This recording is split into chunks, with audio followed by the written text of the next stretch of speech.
Hello friends, welcome to our YouTube channel. आज आपण halogen derivative मधील क्वेश्चन बँक मधील जे इम्पॉर्टंट क्वेश्चन आहेत तेच फक्त बघणार आहोत. आणि त्याचा जो टाइप आहे एसे फर्स्ट 2 मार्क्सचे जे क्वेश्चन विचारले जातात ते आपण बघणार आहोत. तर सुरुवात करूया. पहिला एक पार्ट आपण हॅलोजन डेरिव्हेटिव्ह टाकलेला आहे, हा त्याचा सेकंड पार्ट आहे. तर पहिला क्वेश्चन असा आहे, explain aryl halides are less reactive than alkyl halides. Aryl halides are less reactive than alkyl halides towards nucleophilic substitution reaction, SN reaction. nucleophilic substitution reactions. आता अल्काइल हॅलाइडचे आपण कुठल्या रिएक्शन बघितले तर न्यूक्लिओफिलिक सबस्टिट्यूशन रिएक्शन बघितले, परंतु aryl halides do not undergo easily nucleophilic substitution reaction. Explain why. तर simple असे 2 आपल्याला पॉइंट त्याच्यामध्ये टाकायचे आहेत की 2 मार्क्ससाठीच आहेत. आणि महत्वाचे 2 पॉइंट काय आहेत तर स्ट्रक्चर त्याचं जर पाहिलं आपण अरिल हॅलाइड्सचं, तर आपल्याला अरिल हॅलाइड विषयी फक्त सांगायचं जास्त.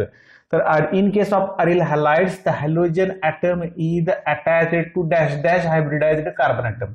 It is attached to sp2 hybridized carbon atom and it is having CX double bond character. आता CX डबल बॉन्ड कॅरेक्टर काय आहे? Due to the plus R resonance effect आणि sp2 hybridized carbon atom results in to the double bond character. आता असे का तर हे जे आहे ते रेझोनन्स अशा प्रकारे प्लस R रेझोनन्स इफेक्ट घेऊ शकतो halogen. And CX bond is having double bond character. Double bond character. Double bond character हा शब्द आपल्याला महत्वाचा आला पाहिजे. And due to the double bond character bond is shorter and stronger as compare to alkyl halide. CX bond in alkyl halide if you see it is longer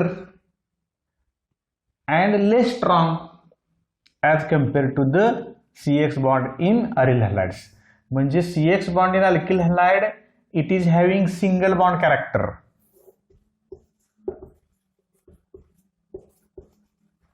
आणि CX bond in aryl halides have double bond character, hence it is shorter and stronger than in case of alkyl halide. आणि जे hybridisation आहे ते sp2 hybridisation आहे. हा एक point आपला important झाला. सेकंड पॉइंट इम्पॉर्टंट काय आहे? आता SN रिएक्शन कुठल्या कुठल्या प्रकारचे असतात? एक आहे SN2 आणि दुसरा प्रकार कुठला SN1. SN2 रिएक्शन जर व्हायची असेल तर अटॅक कुठून झाला पाहिजे? Backside attack. Nucleophile must attack from the backside. आणि बॅकसाइडला काय आहे? बेंझिन रिंग आहे, बल्की ग्रुप आहे. Hence nucleophile cannot attack from the backside. Hence the SN2 reaction cannot takes place. The attack of nucleophile from backside is blocked due to the presence of bulky group. बेंझिनचे जे electron आहेत 6 pi electrons opposes the nucleophile because nucleophile is having negative charge and त्यामुळे nucleophile cannot approach from the backside. The approach of nucleophile from backside is opposed. Hence SN2 is ruled out. आणि दुसरी कुठली possibility आहे? SN1. SN1 होण्यासाठी काय व्हायला पाहिजे? Self ionization व्हायला पाहिजे. आणि सेल्फ आयनायझेशन झाल्यानंतर काय तयार होणार आहे? Carbocation. That is phenyl carbocation will be formed and that phenyl carbocation is not stabilized by resonance. Phenyl carbocation is not stabilized by resonance. हे एक रिझन आहे. SN2 होऊ शकत नाही कारण phenyl carbocation is not stabilized by resonance. SN2 होऊ शकत नाही because 6 pi electrons of benzene block the approach of nucleophile from the backside. अशी ही 2 रिझन आहेत. तर CX bond in aryl halide is shorter and stronger, hence it is difficult to break than that of the alkyl halides. हे एक reason आहे. आणि दुसरं reason, जर SN रिएक्शन व्हायची असेल, न्यूक्लिओफिलिक सबस्टिट्यूशन व्हायचं असेल तर एक तर SN2 न झालं पाहिजे किंवा SN1 न झालं पाहिजे. SN2 न जर व्हायचं असेल तर बॅकसाइड अटॅक झाला पाहिजे. But the backside attack of the nucleophile cannot take place due to the presence of 6 pi electrons, and the SN1 approach is not possible because the phenyl carbocation by the self ionization formed is not stabilized by the resonance. अशा पद्धतीने हे 2 मार्क्सचा question आहे, आपल्याला हा सोडवायचा आहे. आणि हे जे पॉइंट आहेत हे सगळे आपले आन्सर मध्ये आले पाहिजेत, कारण मॉडेल आन्सर मध्ये प्रत्येक पॉइंटला हा मार्क असतो. हाफ मार्क अशा पद्धतीने मार्किंग स्कीम असते. आपण जर आपला पेपर 70 पैकी 70 मार्क्सच्या आसपास असेल किंवा 60च्या पुढे गेला तर आपले हे सगळे पॉइंट नसतील तर आपला अर्धा मार्क हा जातो. त्यानंतर दुसरा एक क्वेश्चन आपण इथं पाहणार आहोत. Explain reactions of haloarenes with sodium metal. आता हॅलोआरिन्सची रिएक्शन आपल्याला बघायची सोडियम मेटल बरोबर. 2 प्रकारच्या सोडियम मेटल बरोबर रिएक्शन होणार आहेत हॅलोआरिन्सच्या. तर हा हॅलोआरिन मधलं एक्झाम्पल आपण क्लोरोबेन्झीन घेऊया. Chlorobenzene reacts with sodium metal and it will give which type of reaction? Wurtz-Fittig reaction or Wurtz reaction. Wurtz reaction देऊ शकतं आणि Wurtz-Fittig reaction अशा दोन्ही प्रकारच्या रिएक्शन देऊ शकतं. Wurtz reaction जर झाली तर 2 molecules of chlorobenzene reacts with 2 molecules of sodium metal in presence of sodium metal in presence of dry ether. Dry इथरच्या प्रेझेन्स मध्ये ही रिएक्शन होते आणि सोडियम मेटल बरोबर डायरेक्ट क्लोरोबेन्झीन रिएक्ट होतं आणि डायफिनिल हा प्रॉडक्ट आपल्याला मिळतो. Diphenyl is formed in presence of dry ether. What product is formed? Diphenyl. अशा पद्धतीचं प्रॉडक्ट मिळणार, कारण अटॅचमेंट कोणाला होणार आहे तर बेन्झीन, 2 रिंग बेन्झीनच्या एकमेकाला अटॅच होणार आहेत. आणि दुसरा प्रॉडक्ट असा होणार आहे की if chlorobenzene it is treated with methyl chloride in presence of sodium and dry ether. आता आणखी 2 सोडियम इथं लागणार आहेत, कारण एक क्लोरीन हा एक क्लोरीन ट्वाइस NaCl बाहेर पडणार आहे म्हणजे इथं मायनस और plus twice NaCl. Balanced chemical equation आपल्याला लिहायचं आहे. इथं काय प्रॉडक्ट मिळणार आहे आपल्याला तर हा क्लोरीन ट्वाइस NaCl आणि हा मिथिल ग्रुप याच्या पोझिशनला जाणार आहे. Toluene is formed. अशा पद्धतीची रिएक्शन. आता याच्यामध्ये 2 मार्क्स का आहेत? पहिल्या रिएक्शनला ही वुर्त्झ रिएक्शन आहे आणि दुसरी वुर्त्झ-फिटिग रिएक्शन आहे. अशा दोन्ही रिएक्शनसाठी 1-1 मार्क. डायरेक्ट रिएक्शन लिहिलं तर चालतात, रिएक्शन ह्या पेन लिहायचे आहेत. ठीक आहे. आणखी क्वेश्चन आपण पुढचे पाहूया. तर क्वेश्चन नंबर 3 आहे alkyl halides are insoluble in water. Explain. 2 मार्क्ससाठी आणखी हा एक क्वेश्चन आहे की alkyl halides are insoluble in water. आता वॉटरमध्ये जर सोल्युबिलिटी असायला पाहिजे एखाद्या कंपाऊंडची, त्यासाठी काय पाहिजे मग? For the solubility of a substance in water it must form hydrogen bonding. Hydrogen bond water बरोबर तयार केले पाहिजे. Alkyl halides, though polar, they do not form hydrogen bonding with water. They do not have capacity to form hydrogen bonding with water. हा अतिशय महत्त्वाचा point आहे. Alkyl hydride मध्ये पाहिलं आपण RX, X वरती डेल्टा मायनस आणि R वरती delta plus.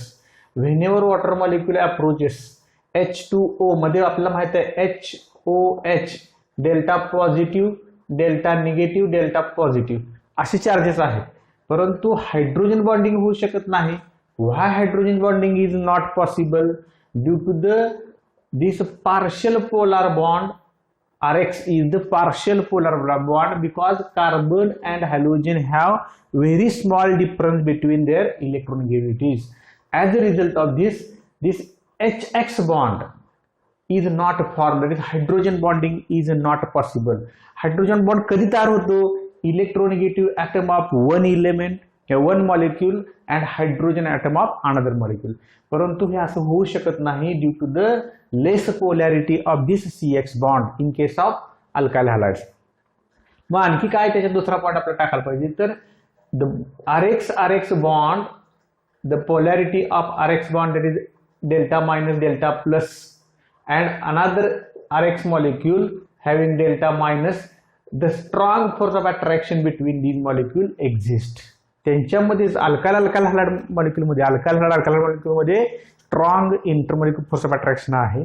Hence as a result of this alkyl halides are insoluble in water. म्हणजे अल्काइल हॅलाइड मॉलिक्यूलमध्ये जेवढं इंटरॅक्शन आहे तशी इंटरॅक्शन H2 बरोबर अल्काइल हॅलाइडची होऊ शकत नाही. Hydrogen bonding is not possible. Hence alkyl halides though are polar they are insoluble in water.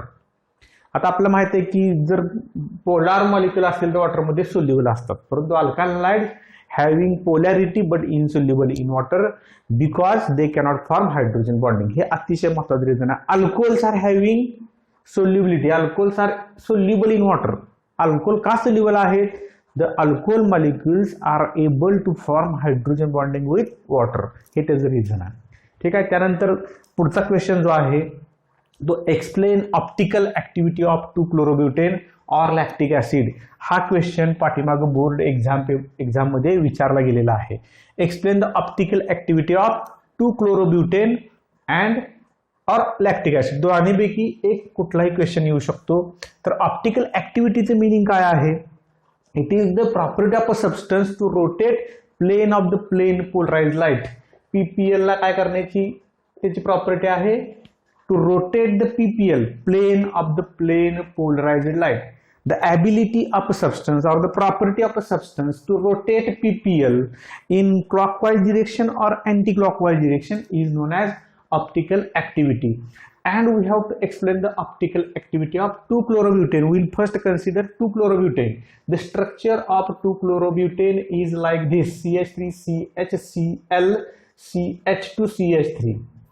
This is the 2-chlorobutain. And in case of 2-chlorobutain, this carbon atom is denoted by asterisk, that is asymmetric carbon atom. Hence, for a substance to have optical activity to rotate the plane polarized light, it must have asymmetric carbon atom. आणि 2-chlorobutain मध्ये एक asymmetric carbon atom आहे, म्हणून स्ट्रक्चरला half mark आहे. and it has one asymmetric carbon atom. One asymmetric carbon atom. Why it is asymmetric carbon atom? What is asymmetric carbon atom? A carbon atom, tetrahedral carbon atom, which is joined to 4 different atoms or groups. मग हा जो carbon आहे, this carbon atom, it is joined to hydrogen, chlorine, one CH3 group and C2H5 group. This is the C2H5 group. म्हणजे एक हायड्रोजनला attach आहे, एक क्लोरीनला, methyl group आणि C2H5 group. असा 4 डिफरंट ॲटम्स किंवा ग्रुपला जर अटॅच असेल तर असा जो मॉलिक्यूल असतो तो चायरल सेंटर असतो. That means it contains a symmetric carbon atom and this 2-chlorobutain have a symmetric carbon atom. Another half mark to this. एक मार्क आपल्याला इथे झाला. त्यानंतर आपल्याला काय करायचं आहे की त्याची स्ट्रक्चर अशी काढायची की ते मिरर इमेजेस असले पाहिजेत, एकमेकांचे मिरर इमेजेस असले पाहिजेत. मग कसं स्ट्रक्चर काढता येईल आपल्याला? तर CH3 आणि हा C2H5 हे आपण एका प्लेनमध्ये ठेवूया आणि याचं जे स्ट्रक्चर आहे दिस इज अ CH3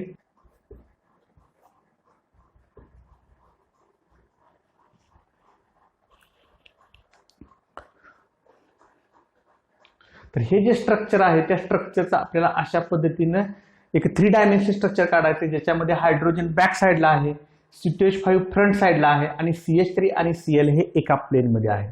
आणि ह्याची जर मिरर इमेज आपण काढली तर मिरर इमेजमध्ये हा आहे तसा राहील. हा जो आहे तो C2H5 हा क्लोरीन या बाजूला येईल, त्यानंतर हा C2H5 इथं असेल,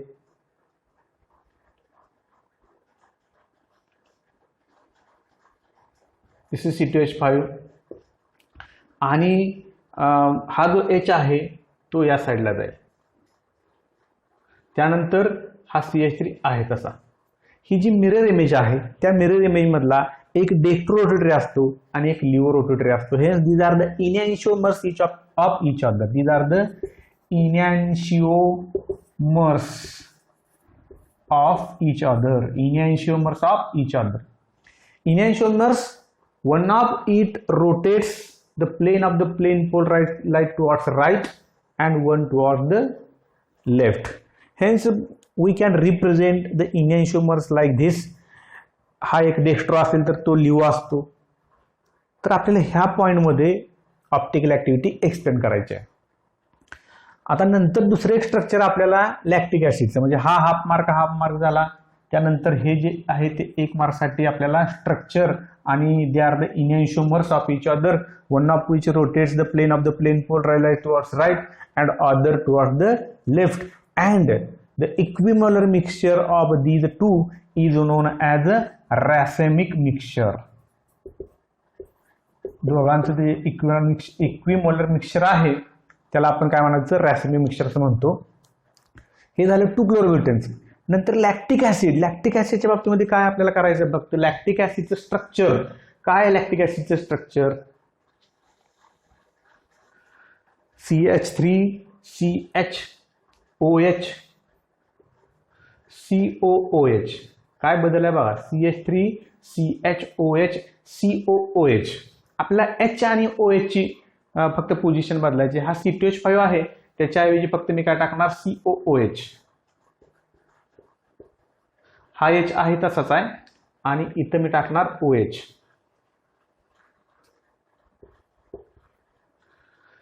म्हणजे पुन्हा एकदा हा झाला OH आणि हा COOH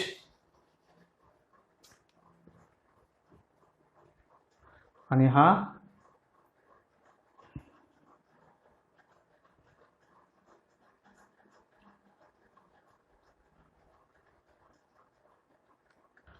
H आहे तसंच, हा OH, कारण आपण मिरर इमेज बघतो. These are the mirror images of lactic acid.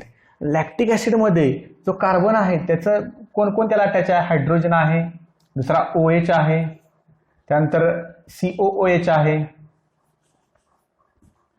आणि CH3 अँड COOH हे त्याचे ग्रुप आहेत. हेच फक्त थोडक्यात आपला बदल करायचा आहे. तर या क्वेश्चनचा आन्सर लिहिण्यासाठी पहिल्यांदा what is optical activity.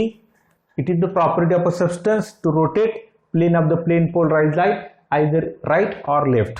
Structure त्याचं, त्यानंतर त्या स्ट्रक्चरमध्ये number of asymmetric carbon atom, and again the number of optical isomers is equal to 2n, where n is the number of asymmetric carbon atoms.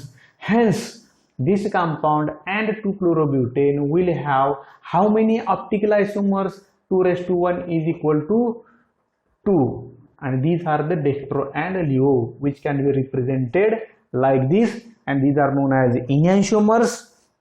Equimolar mixture of dextro and leo of the same substance is known as a racemic mixture. Dextro rotatory substances आणि leo rotatory substances या दोन definition सुद्धा आपल्याला महत्त्वाचे आहेत. The substances which rotates plane of the plane polarized light towards right or clockwise is known as dextro. Dextro कशाला म्हणायचं तर जे राईटला रोटेट करतात, आणि Leo the plane of the plane polarized light is rotated towards left or anti-clockwise, and the equimolar mixture of these two is known as a racemic mixture. ठीक आहे. आता racemic mixture हे काय असतं तर optically inactive due to external compensation. म्हणजे डेक्स्ट्रोचा जो इफेक्ट आहे ते लिओ कॅन्सल करतं. अशा पद्धतीनं 2 मार्क्स जे क्वेश्चन आहेत त्याच्यामध्ये काय काय असू शकतं हे आपण पाहिलं. हा सुद्धा अतिशय इम्पॉर्टंट क्वेश्चन आहे. आणखी काही 2 मार्कला रिॲक्शन असतात. न्यूक्लियोफिलिक सबस्टिट्यूशन रिॲक्शन आहेत अल्काइल हॅलाइडच्या, ज्या 6 न्यूक्लियोफिलिक सबस्टिट्यूशन रिॲक्शन्स आहेत. Different nucleophiles, what is the action of alcoholic ammonia, alcoholic sodium alkoxide, ह्याच्या 6 रिॲक्शन दिलेत. त्यापैकी कोणतेही 2 रिॲक्शन सुद्धा 2 मार्क्सला येऊ शकतात. तर आपण त्याच्या नेक्स्ट लेक्चरला 3 मार्क्सचे क्वेश्चन पाहणार आहोत. Thank you.